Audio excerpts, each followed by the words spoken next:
This is Unite for VAR.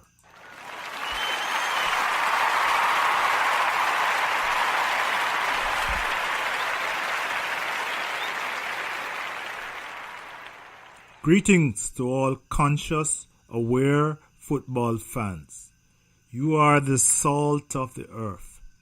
In a world of phonies and fakes, you refuse to be distracted and confused by mainstream and social media. You refuse to be drawn into their clickbaiting, their rumor-mongering and fake controversy, whether it be about transfers, setting up one club versus another, or scapegoating some player or the other. Instead, those of us with our heads screwed on and our brains intact focus on the critical issues that affect the integrity of the beautiful game.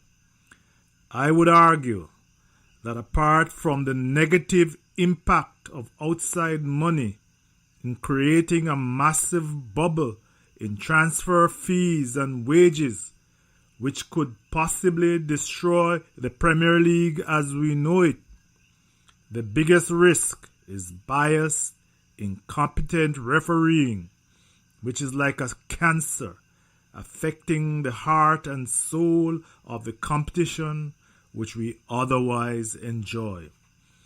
It's not as if the Premier League and its 90% owned and controlled affiliate, the PGMOL, are unaware of the rising disquiet and distrust about refereeing standards in the league. Year after year, fans bemoan erroneous decisions by the referees, which they could easily get right if they had the benefit of technology. But football as a whole, and the Premier League in particular, which boasts of being the best and richest, has dragged their feet shamelessly, and to date they have gotten away with it. The PL and PGMOL finally conducted trials of VAR in 2017-18, by which time the Bundesliga had already adopted the technology and more big leagues announced plans to follow.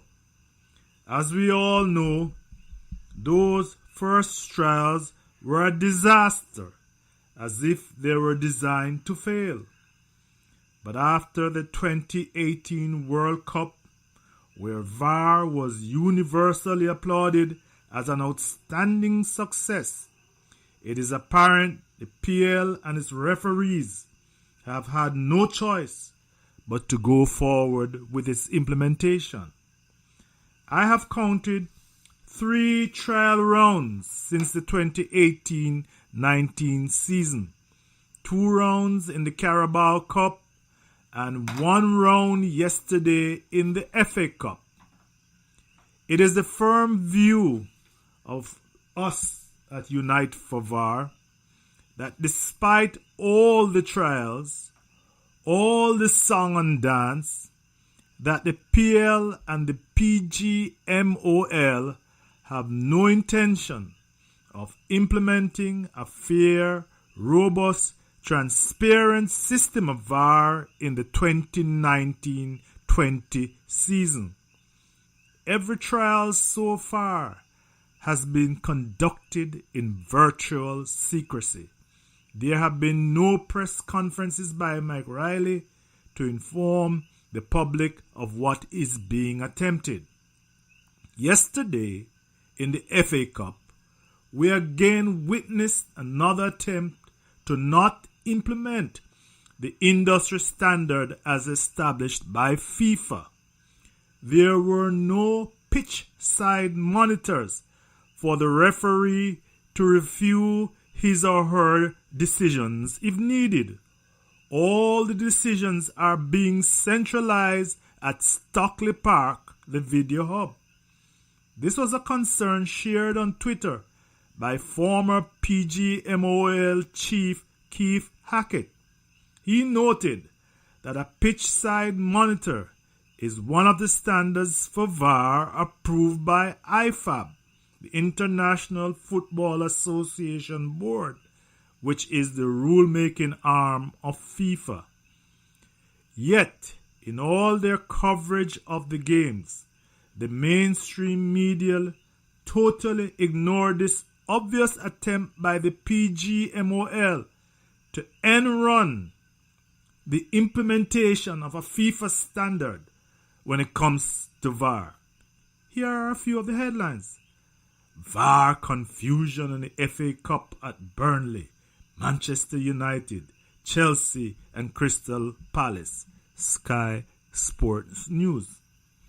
Manchester United benefit from VAR confusion to beat valiant Reading in FA Cup third round. The Independent.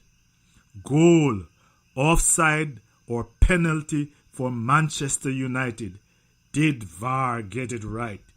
The BBC. It is as clear as a summer's day. The media is suggesting VAR is some stupid, error-prone technology. Surely, this is a definition of fake news. It begs the question, is the mainstream media running cover for the PGMOL? Why are they avoiding any serious discussion of how Mike Riley and his mates are doing everything possible to implement a bogus VAR? Seems to me, if the Premier League fans remain deaf, dumb and mute, Riley will get away with it, as he has done with failing to improve refereeing standards in the PGMOL. This has been Shatta from Unite for VAR. Support this podcast by subscribing. Support my work at uniteforvar.com. Also follow us at Twitter at Unite4VAR. Let us unite to bring back fairness into football. Truth and right over time.